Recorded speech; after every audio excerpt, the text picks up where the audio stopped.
আমার বাবা মরুম সাদেক হোসেন খোকা, উনি একজন গেরিলা মুক্তিযোদ্ধা ছিলেন। ওনার নীতি আদর্শকে বুকে ধারণ করে আগামী দিনে মুক্তিযুদ্ধ যে কারণ হয়েছিল, যে কারণে বাংলাদেশ স্বাধীন হয়েছিল, বিগত 2010 সালে এটি বন্ধ হয়ে গিয়েছিল এবং সম্ভবত গত বছর প্রথম তারা এটা আপনারা শুরু করেছেন এবং আশা রাখি আগামী দিনে একটা ধারাবাহিকতা বজায় থাকবে। বিসমিল্লাহির রহমানির রহিম।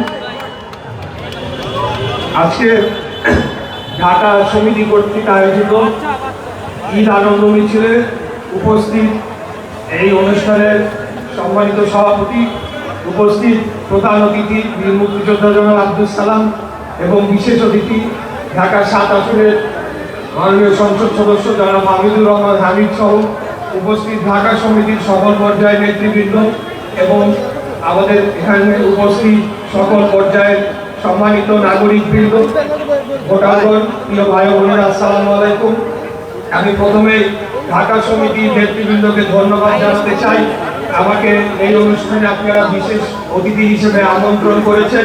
আমিও আপনাদের এখানে এসেছি এবং অত্যন্ত ভালো লাগছে যে আমি যেটা গতকালকে জানতে পারলাম আমাদের এলাকার একজন মুরব্বী জনাব হাজী সিরাজের মুখ থেকে যে অনেক পুরনো এই অনুষ্ঠানটি, প্রায় 70-80 বছর আগেও নাকি এই অনুষ্ঠানটি হতো বা তারও অনেক আগের পূর্ব থেকে আর কি। বিগত 2010 সালে এটি বন্ধ হয়ে গিয়েছিল এবং সম্ভবত গত বছর প্রথম তারা এটা আপনারা শুরু করেছেন এবং আশা রাখি আগামী দিনে একটা ধারাবাহিকতা বজায় থাকবে। এরকম একটি ঈদ আনন্দ মিছিল যদি প্রতি বছর অনুষ্ঠান করা যায় এবং এটা যদি আমরা যে নিয়মিত কার্যক্রমের অংশ হিসেবে আমরা গড়ে তুলতে পারি, তাহলে আমার বিশ্বাস আগামী দিনে আমরা এই অনুষ্ঠানটি সকলে মিলে যদি আয়োজন করি, সেখানে নারী, শিশু সহ বিভিন্ন শ্রেণী পেশার মানুষ তারা ঈদের আনন্দ ভাগাভাগি করার জন্য একসাথে সম্মিলিতভাবে অনুষ্ঠানটি সফল করার জন্য উপস্থিত হবেন। আমরা সেই আশাবাদ ব্যক্ত করছি। সর্বপরিশেষে বলতে চাই, এটা মার্চ মাস, বিজয়ের মাস, স্বাধীনতার মাস।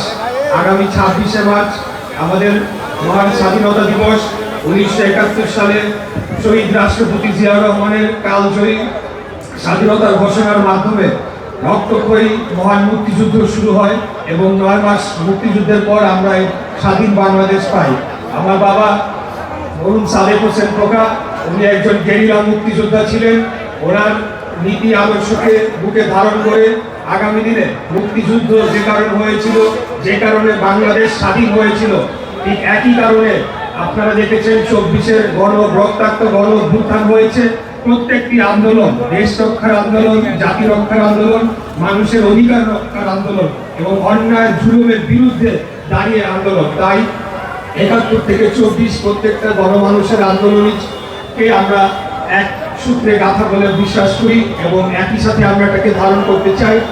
এই পাশেই রয়েছে গুলিস্তান। আমি আমার বাবার লেখা বইয়ে দেখেছি যে 71 সালে উনি ছাত্র থাকা অবস্থায় এখানে একজন গেরিলা মুক্তিযোদ্ধা হিসেবে অংশগ্রহণ করেছিলেন এবং বিভিন্ন স্থানে উনি সেখানে বিস্ফোরক দ্রব্য জীবনের বাজি রেখে সেখানে রেখে এসে সেইভাবে তারা মুক্তিযুদ্ধে অংশগ্রহণ করেছিলেন।